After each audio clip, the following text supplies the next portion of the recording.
This is the Andrew Walsh Podcast. Thank you so much for taking time out of your day to listen. I really appreciate it.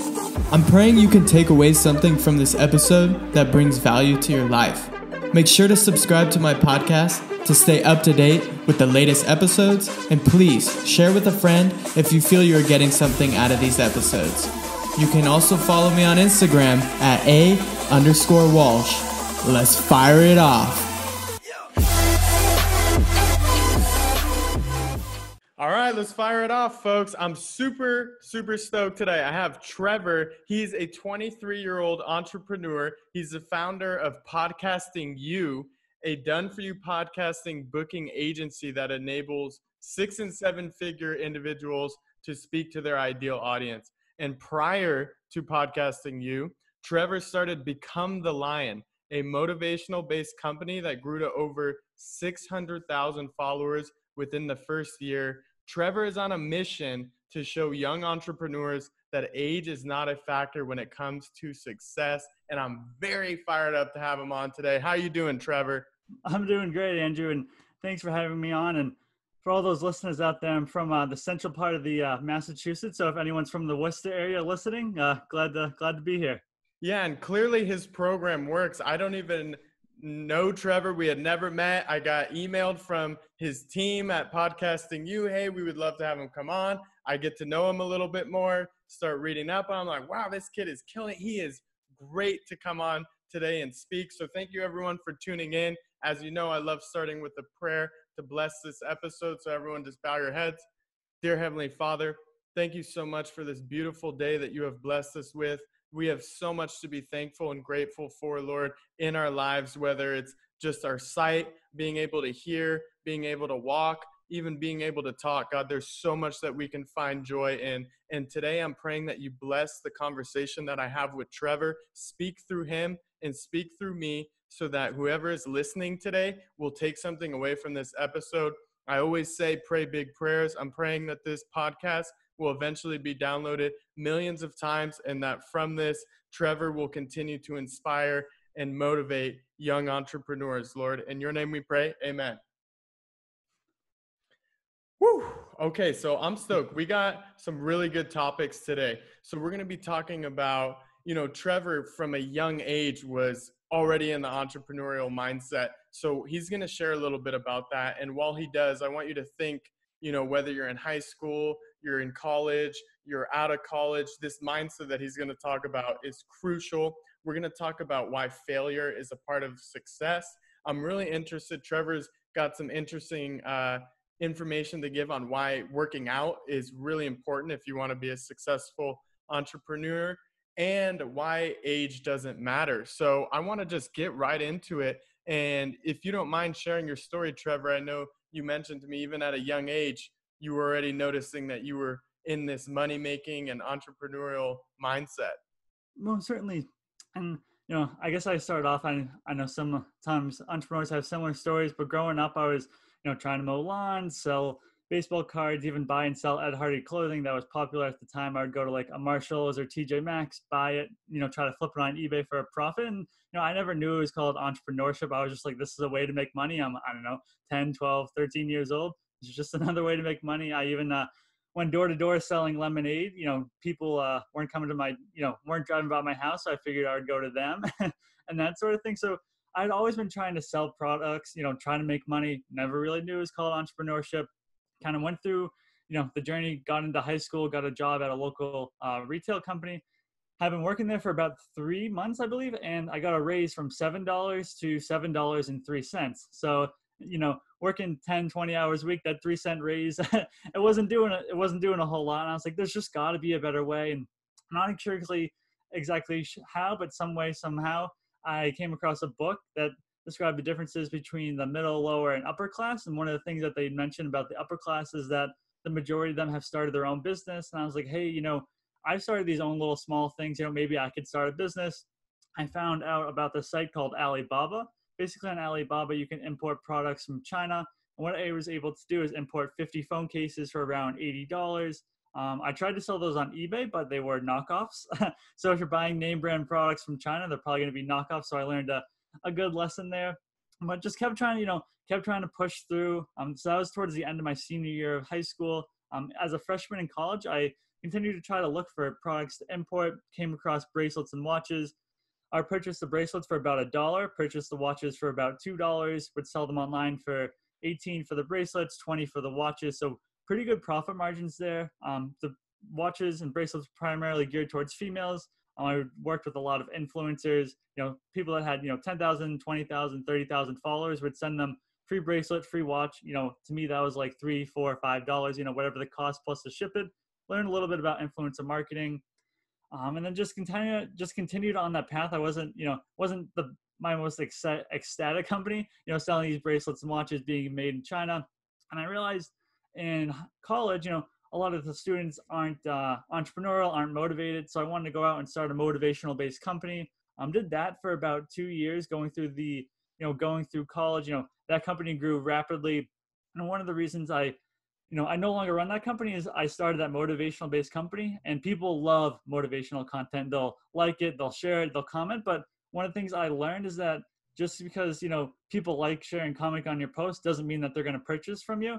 So I learned the hard way after building this massive brand that, sometimes it's better to define your niche and come down with a product. And, with that company, I had been running a podcast, and I left that partnership, and I had made these connections from the podcast, and I was like, what am I going to do next? I booked these guys on my show. Maybe I could, get them booked on some podcasts, and just reached out to, I believe at the time I had about 50 guests on my show, and 2 or 3 of them were like, sure, try getting us booked on podcasts. And that sort of started the next company, Podcasting You, which is now what I run full time. And one thing led to another, got some referrals, did some marketing, and it just, turned into this full company, that I never imagined it would be. Man, I love your story, Trevor. I want to just give you a big old hug, man. You are so cool. I just think it's one of my favorite things about having guests on this podcast is hearing your journey and where you came from. And even at a young age, from like the lemonade stand, you realize like, hey, maybe direct consumer marketing is going to be better than having people come to me, right? And then as you're, trying to build a motivational brand, you're like, yeah, this is great. People are into it. But what can I sell from this? It's great. I get a lot of traction, a lot of followers, a lot of engagement, but I'm not seeing sales, right?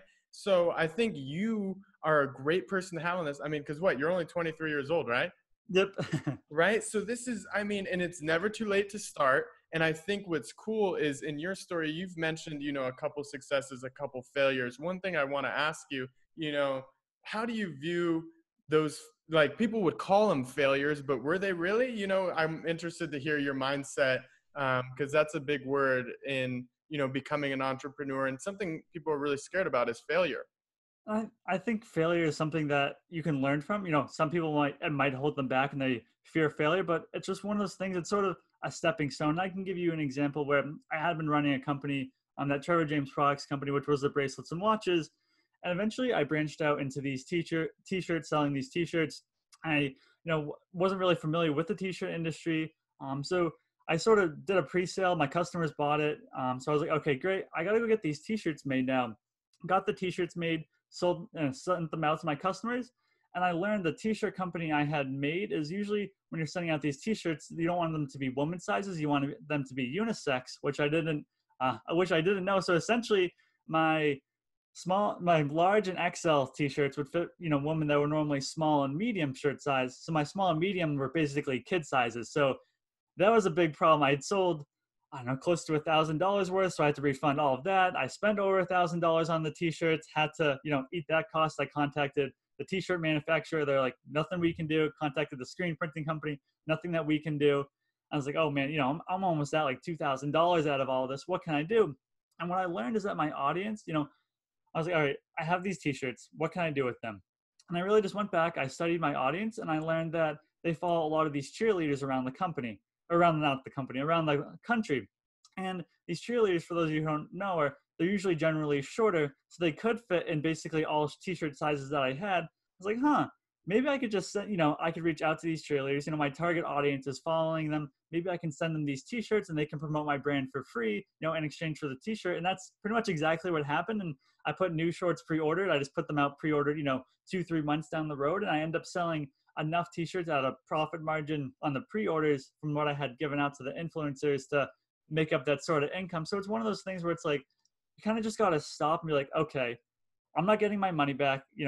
This is what's going to happen. I got to figure out, a way out of this. And even another story, when I was starting podcasting you, I had a client early on where I didn't have contracts. I didn't charge for the work up front.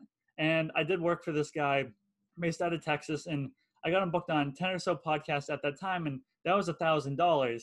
Well, when it came time to invoice him, he disappeared. So that's like, so that's another like sort of a stepping stone where it's like, okay, I got burned, $1,000 getting this guy booked on shows, whether, it was let's say it was 40 hours worth of work, however much time it was. Okay, what can I learn from this? All right, now I need to put contracts in place. I need clients to pay upfront before I do the work for them. So I think failure is it's a learning opportunity. I think that's where a lot of people get tripped up, where it's like, oh, I'm a failure, I'm not going to do great.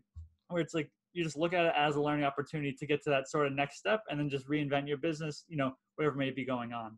Yeah, I think one thing for everyone who's listening, you hear that term failure way forward, right? And I think Trevor is perfectly communicating that to everyone here. You didn't just sit there and have a little pity party and be like, man, well, I'm out almost $2,000. This sucks. I don't really know if this is for me. Let me go back to my $7.03 an hour job, right? You're like, no, all right, this didn't work out, and you're solving a problem, right? So you got creative, you figured out a new way. And I think that's what I love about entrepreneurship is, yeah, you'll have failures, but through every failure you learn something. And it's almost like it was meant to be, because when you learn that new thing, it's going to prepare you for the success that's coming later. You need to have those little hiccups. And I feel like for you, Trevor, you started so early, so you've been able to have these hiccups really early. So now at 23, you're like, all right, I'm pretty solid here and ready to rock and roll.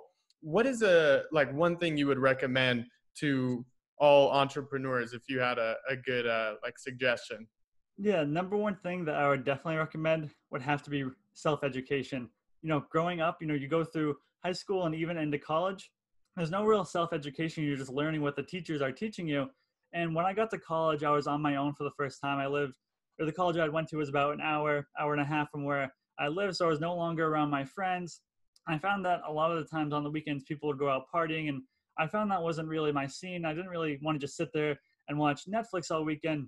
So it was really the first time I started reading books. I remember the first book I read was Steve Jobs by Walter Isaacson, and that kind of got me started in that self-education. Started reading books from Brian Tracy, Jim Rohn, Darren Hardy, and all those great successful entrepreneurs. And that just opened me up to a whole new world. And I think, even if you're not a reader, you can listen to them on Audible, you can listen to podcasts, you can listen, go on YouTube. And there's just so many different avenues that you can self-educate from. And I think anyone that's looking to get into entrepreneurship, start a business, even to better their life in any aspect, whether that, even is fitness. As an example, there's tons of fitness podcasts out there that someone could listen to, videos that are out there. And I think, a lot of times in school, they're just teaching you, how to be productive, in a certain way in society. And I don't think that's the way that everyone wants to be. So for me, it was really just self-educating. There's just so many aspects. And let's say, even if you can't afford a book, you can still go down to your library. That's a free resource. There's just tons and tons of resources. I'd say the number one thing to anyone starting out, before you even go off and try to start a business, is just self-educate yourself and just learn from these people. You could take someone's life who had, 30, 40, 50 years, crunch down into a 200, 300 word book, and you can learn from it. And then you're able to go through, you can take notes, implement the strategies, and you're just like condensing someone's entire life, into a book where you can take their insights so that you don't have to make the same mistakes going forward. Yeah, Trevor, I agree. I think a lot of times for what we're going through in our life and in school, I'm thinking of like the Mark Twain quote. I can't remember exactly how it goes, but I'll never let schooling get in the way of my education, right? I think even for myself, when I went through college, it was mainly, it teaches you time management, discipline, showing up. You have to do these papers, you have to study for these exams. So it teaches you a little bit about work ethic. But I always say, like, YouTube is Harvard University. You can watch a YouTube video on anything. Audible is great. You can listen to a book and get somebody's experience from 30 years, like you said. That's one of my favorite parts about a podcast, having guests like yourself on, because now I can re-listen to this and learn from your mistakes that you made. Okay, if I'm ever going to do a t-shirt company, let me make sure this is unisex, right? Like this isn't just, the baby gap size. So I think what you're saying is just tremendous, and especially at your age. And I was really intrigued when you and I kind of got talking, and I'm big in fitness, obviously. And you said, like, I feel like every entrepreneur needs to work out. Give me in the audience here a little insight as to why you believe that. Number one thing is it's going to build discipline. I say, as I work out, it builds a discipline, it builds a routine, and that's something that you need as an entrepreneur. People aren't going to, people aren't, school's not going to teach you. People aren't going to teach you, a successful routine. Whereas working out, it's going to get you into the routine. However, you may work out. I know for myself, I work out, Monday through Friday, doing different, exercises throughout the week. But it gives me that self discipline. And some days I wake up, I'm like, the last thing I want to do is work out, but I know if I just put in this, 45 minutes, hours worth of work, that's going to build the self-discipline I need to succeed as an entrepreneur.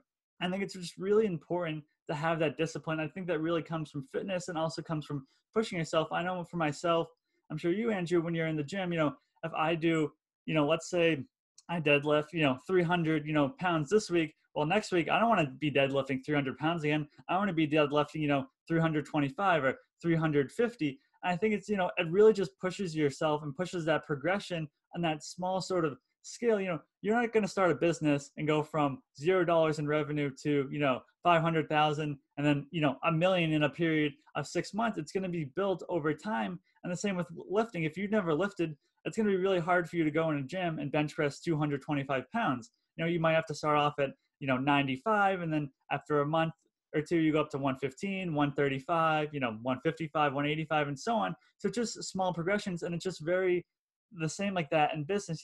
My business, didn't grow to the way it was today in 1 year. It took, small steps in the first year that led to, a little bit bigger steps in the second year. And it's always just progressing. And I think anyone that wants to be an entrepreneur, it's all about just building that progression along with that self-discipline. And I really just think, having a workout regimen really, ties into, entrepreneurship and fitness, just really just tying together, building that self-discipline and that progression.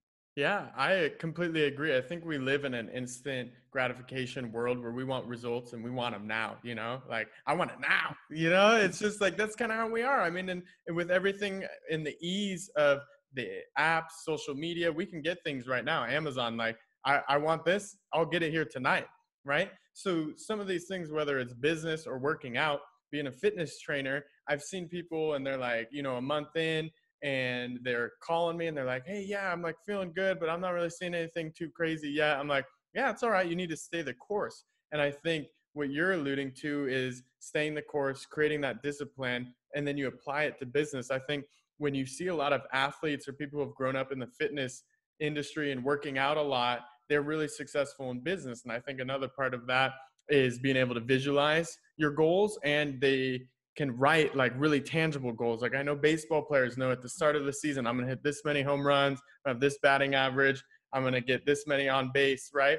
And then they go into business and they go, I'm going to hit this much every day. I need to make this much. I need to make this much every week, which will give me this much every month, which will give me this much at the end of a year, right? So you start creating all these different goals. What would you say to anybody who's like, hey, I do want to be an entrepreneur, but I work a full-time job. I'm not 23 years old anymore. I have a lot of stuff going on in my life. How do I start? What do I do? Like, what would you suggest, Trevor? If I could go back in time, and restart, number one thing I would do is freelance. And the way you can sign up for a platform like Fiverr, you can sign up for a platform, I'd probably recommend Upwork, and you could just type in, let's say you wanted to start, write blog articles for someone. You can type in blog. If you wanted to, help people edit their podcast, you can type in podcast, whatever, tangible skill you have, even from the job that you're currently working. I'm sure, if you worked at your job, 5, 10, even 15 years, you've picked up some skill that people would be willing to pay you for. And then that's where I would really start. And you can start small there. You can get, a client or two, start working with them. And that's sort of, I think a good strategy for people where you're not going out and building this business. You don't necessarily have to have a website, that sort of thing can come down the road. So I would just recommend, you can just start small. You can take on a client, usually they can give you a sense of the project, whether it's going to be, 5 hours a week they want you to work, 10 hours, 20 hours, whatever fits into your schedule. And I would really just to recommend, signing up for one of those freelance sites and then putting your skills out there. And then also that's going to allow you to learn, what you do what you do like to do, what you don't like to do before you go out there and start a company. And plus it allows you to get some clients in the beginning where you could possibly get, turn those clients into testimonials.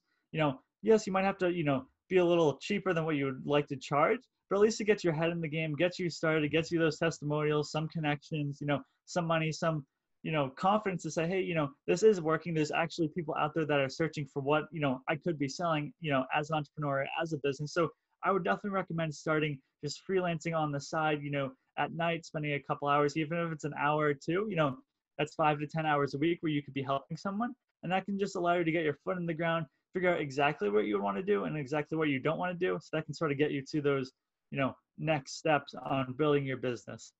Yeah, I think that's great. Once you get like your first paying customer, it's like kind of pressure's on. I got to deliver, right? I think even for me, before Upwork or some of these other sites were around, I remember I was personal training. I was in real estate. I had no time to personal train. So I had to switch to online training, but I didn't have any programs. I didn't have any workouts written up, but I just went through, messaged everybody on Instagram. A couple people hit me back and they're like, yeah, I'll pay you. I'm like, great. Well, now I got to make these programs, right? The pressure's on, clock's on. I know I've always been the type of person, I'm going to get it done, right? So for everyone who's listening, Trev, can you explain like Upwork or one of these sites, and for somebody who probably has no idea what that is? Yeah, most certainly. So I'll use Upwork because, early on, before, I guess while I was starting some of my companies, I use that for myself to get hired. And I also hire a lot of my employees for my company there. So basically it's a freelance site where business owners, like ourselves go on there and they put out a job description. For me, for an example, it might say, I need someone to come out and write a 500-word blog post, and then people apply to it. So you could basically search, there's like a keyword search. It's kind of like Google where you can search, let's say you're really good at sales. You could type in sales and then search, and then it would pop up all the jobs related to search or all the jobs related to sales. And then you could click on a job and see the description. And then you're able to go in and actually apply. And what I recommend is when someone applies, and I think that's something that really stands out among applicants that I hire, is you want to make sure you are super targeted on what the type of jobs that you're applying for. Like when I bring someone on, I want to make sure, if they're handling emails, I want to make sure that they're excellent on emails. I don't want them to have necessarily all these additional skills that are not relevant for the job that I'm searching for. So I would recommend, if you're want to be a blog writer for, real estate blogs, that's going to be what your profile is about. How to exactly write real estate blogs for these companies. And it's going to allow you to be a lot more niche and allow you to stand out more from the crowd than someone that comes on and says, yeah, I write blogs for all these different companies. Then they know that you're super targeted and that you're going to be an expert in what you're going to be talking about. So basically it's like a site where you can sell your services, where to someone that would be willing to pay you. And I think it's just a great exploratory option. Yeah, guys, are you listening to this? This is amazing advice right here. I think for anyone, if you feel like you're late in the game or you're listening to this today and you're like, man, I have some skills, right? I've been doing this job for a while now and I have a little bit of a burning desire to pursue this. Why don't I just create an Upwork account, see what's out there, and who knows, you land a client, you kind of start making this little baby and you see where it goes. I want to talk a little bit about Podcast U, Trevor. So one thing I wanted to ask you is, what are the benefits of being a podcast guest and, booking a lot more, higher echelon clients here to speak? Yeah, I think the number one thing that clients come to us, they always want to make money. That's the number one thing they want to sell, whether it's their coaching service, whether it's a book, get people into their funnel. But I think, more than that, it's something that you can't, monetize, and it's just building the relationship with the podcast host, Andrew, like you and I are here today, however, we might spend 30, 40 minutes talking one-on-one. Like, normally we wouldn't be able to ever do that. I'm going to be able to learn more about yourself. You're going to be able to learn more about me. So then, who knows if it's a month, 2 months down the road, I have someone that comes to me and says, I'm looking for a fitness program, whether that's, a family member or friend, I'm going to refer them to you. And if someone comes to you and says, I want to get booked on podcasts, I'm not sure how to do it, then that could be something that you refer to me. So I think just building that relationship it's just going to be amazing. I guess that's just the best way to describe it. I know when I ran my, own podcast at the time, just building these relationships with people in the industry, you can even go out there, I'm sure by starting your own podcast, it gives you access to people, beyond if you just message them and say, hey, can I pick your brain for 5 or 10 minutes, and that sort of thing, where it's a lot easier when you bring them onto your podcast. And I just think being a podcast guest just allows you to, share your message, allows people to learn more about your story. But I just think it's one of the best things when it comes to networking. Yeah, I couldn't agree more. And I think you and I are getting to know each other. My network is now going to get to know you, vice versa, because we share and we blast this content out. And I think it's really great, like you said, to just kind of get to know more about people and for everyone else to kind of learn through past experiences. You've done an excellent job today, Trevor. I'm incredibly impressed at your young age with how your brain works, So I love asking everyone on the show, every guest, I always end with, if you had 3 life takeaways for everyone who's listening today that you wanted them to walk away, hey, I just listened to Trevor's podcast and he left me with these 3 takeaways. What are they? One, definitely start as soon as possible. Don't keep putting off till tomorrow.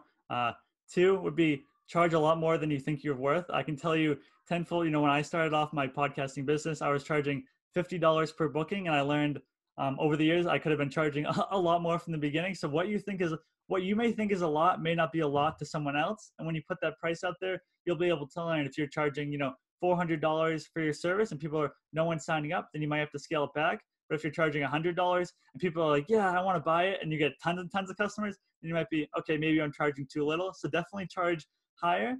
And then I think the number one is just push through anything that happens to you, no matter what it might be. I think that everyone's going to have obstacles every single day that they come into contact with, and just keep pushing forward. I guarantee you're going to come out on the other side, and there's just really nothing I think that can stand in your way. No matter what it might seem like in the moment, even if it seems like it's the end of the world, I guarantee you, if you look back on it a week later, a month later, you're going to see how it made you a stronger person and how it advanced you to the person you are today. Amen. I love always saying it. Sometimes in life, they're not setbacks, they're setups. They're meant to prepare you for what's coming in the future if you handle it the right way. Trevor, it's been an honor to have you on today. I love giving our audience a chance to, whether it's following you through social media or get in touch with you. What would you recommend is the best way for our audience to chat with you more? Yeah, sure. So they can reach out to me on Instagram. So it's just Trevor Oldham. That's TREVOR and then OLDHAM. So you can check me out on Instagram. And then if anyone has any questions, or is interested in podcasting you, that's just podcastingyou.com. And then if there is anyone that, has questions about entrepreneurship, I'd be more than glad, more than happy to answer them. They can just reach out to me at trevor@podcastingyou.com. It doesn't have to be podcast related. If it's just starting a business, if you have ideas that you want to run by me, I'm more than happy to help. I love speaking to young entrepreneurs, and I love being able to help them in any way that I can. Well, thank you so much, Trevor. You are a very well-spoken, driven young entrepreneur. I see a very bright future for you, and I really appreciate you taking time to come on the podcast and share a wealth of knowledge today, man. I really appreciate you. Perfect. Thank you. I appreciate it as well. Of course, man. Well, thank you guys so much for listening. This was a really great episode, jam-packed with information, only about under 30 minutes today. So I want to thank you all for listening and your continued support of the Andrew Walsh podcast. Please share this podcast episode if you feel like you got value. I know I did today. Take care, everybody. Thank you so much, Trevor.